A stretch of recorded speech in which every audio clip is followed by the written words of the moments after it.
दुमका झारखंड, अंकिता सिंह शाहरुख हुसैन प्रकरण कोर्ट से आ रही बड़ी खबर।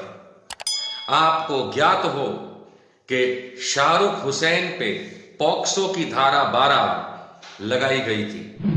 एक भी गवाह, एक भी गवाही, एक भी कागजात एग्जीक्यूटिव मजिस्ट्रेट के समक्ष दिए गए पीड़िता द्वारा बयान के सामने साबित और सक्सेसफुल नहीं।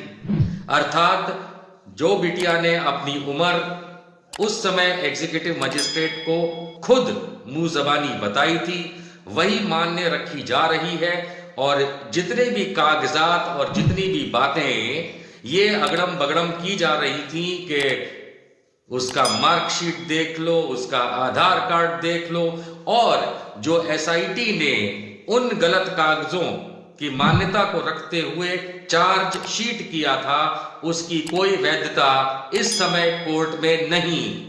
आप मान के चलिए कि पॉक्सो की धारा 12 पूरी तरह से जो चार्जशीट में लगाई गई फेल हुई। अब सिर्फ इतना बाकी है कि माननीय हाई कोर्ट इसको ड्रॉप करेगा, जिस चीज की खुशखबरी भी मैं उन लोगों को जो न्याय संगत बात समझते हैं बहुत जल्द देने वाला हूं। दूसरी बात, अब सिर्फ मामला रह जाता है आईपीसी के तहत, इंडियन पीनल कोड के तहत जलाने का, डराने का, धमकाने का और मर्डर हुआ या नहीं उस चीज का। इस पे अभी भी फॉरेंसिक या सरकारी गवाही अभी तक शुरू नहीं हुई है। आज 2.5 महीने लगभग हो चुके हैं इस मामले को। सिर्फ परिवार और उन लोगों की गवाही ली गई जिसको हियर से मान करके विटनेस कोर्ट ने उस तरीके से अमान्य रखा है कि उनकी गवाही, उनकी बातें कोर्ट में इस केस में मान्य नहीं। 164 के बयान बिटिया का जो है उसके तहत एग्जीक्यूटिव मजिस्ट्रेट को दी हुई अपनी बातों को ही मान्य रखा जाएगा। सुप्रीम कोर्ट के ये आदेश कोई भी कोर्ट मना नहीं कर सकता। तो अब ये मान करके चलिए कि कुछ ही दिनों में आपको रांची झारखंड उच्च न्यायालय से वो फैसला भी मिल जाएगा कि पॉक्सो की धारा 12 हटा दी जाए और केस में से गायब कर दी जाए। और आप लोगों के समक्ष होगा किस तरीके से प्रशासन ने जाने किस दबाव में आकर के ये गलत सलत धारा लगाई और जाने और कितनी धाराएं लगाई हो। कानूनी प्रक्रिया धीरे धीरे चलती है लेकिन बड़ी अच्छे से चलती है। दूसरी खबर आपको देता हूं।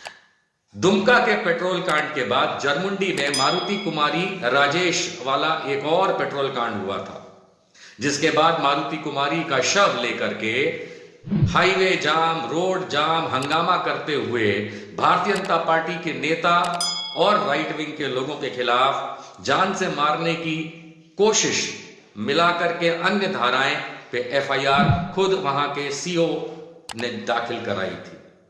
उस पर जब कभी भी मैंने जरमुंडी थाना में बात की है तो दो ही बातें मालूम चली कि भाई आईओ को काम दिया है, आईओ संभालेगा। जब मेरी बात आज आईओ साहब से हुई है, यानी कि इन्वेस्टिगेटिंग ऑफिसर से, तो उन्होंने ये मुझे बताया कि उन्होंने तो चार्ज आईओ का वापस कर दिया है क्योंकि वो ट्रेनिंग में चले गए हैं। आज 2 महीना हो जाने के लगभग बाद भी ना तो जरमुंडी थाना, यानी कि जो वही दुमका जिला के अंदर आता है, एक भी उन्होंने कदम इस मामले में आगे नहीं बढ़ाया।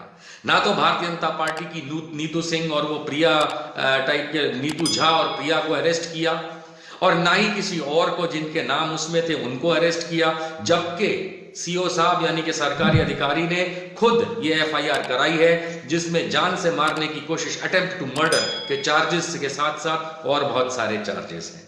सवाल तो उठेगा एसपी साहब कि ये कार्यवाही क्यों नहीं कराई जा रही और क्यों इस पे ढीलापन दिया जा रहा है। इस सवाल का जवाब कहीं ना कहीं तो हम लेके रहेंगे, जनता लेके रहेगी, चिंता ना करें। तीसरी और आखिरी अपडेट, आज लगभग 1.5 महीना हो जाने के बाद भी विनय दुबे द्वारा की गई आधिकारिक शिकायत, फौजदारी शिकायत, जो कि रांची में मुख्यमंत्री और डीजीपी ऑफिस से होते हुए दुमका एसडीपीओ तक गई और वहां से थाना में निर्देशित होती हुई कि इस पे कदम लिया जाए, और उसके बाद एसपी साहब के पास लंबित आज करीब 1-1.5 महीने से है।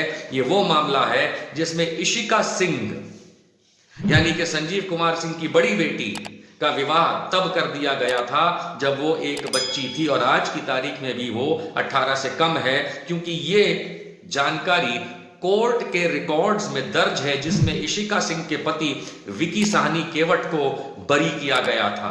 किसी की मनगढ़ंत कहानी नहीं, न्यायालय का आदेश के अनुसार उसमें लिखी तारीख के हिसाब से है।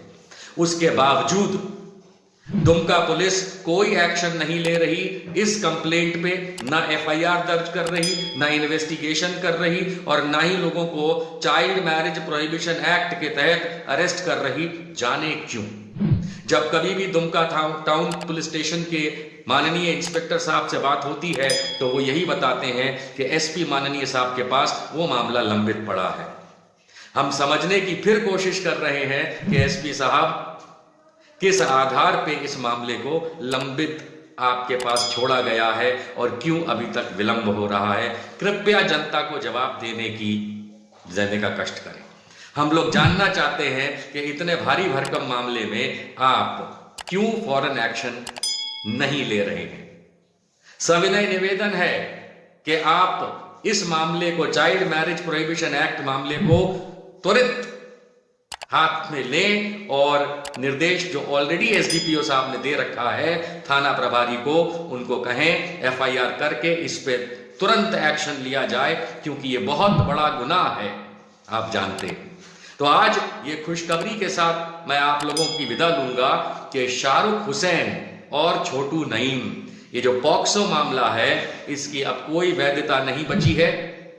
जितने लोगों को पतंग गलत सलत तरीके से उड़ानी थी वो अपना राजनीतिक उल्लू सीधा करने के चक्कर में उड़ा चुके हैं।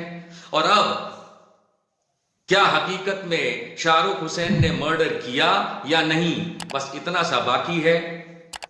और मान के चलिए कि क्योंकि सारी गवाही जो है वो शाहरुख हुसैन के फेवर में जा चुकी है, और बचा हुआ जो भी फॉरेंसिक का मामला है आने दीजिए, उसको भी हम लोग कानून संगत तरीके से लड़ रहे हैं, लड़ते रहेंगे। इंशाअल्लाह जीत और फतेह सच की ही होगी। जय हिंद, जय भारत।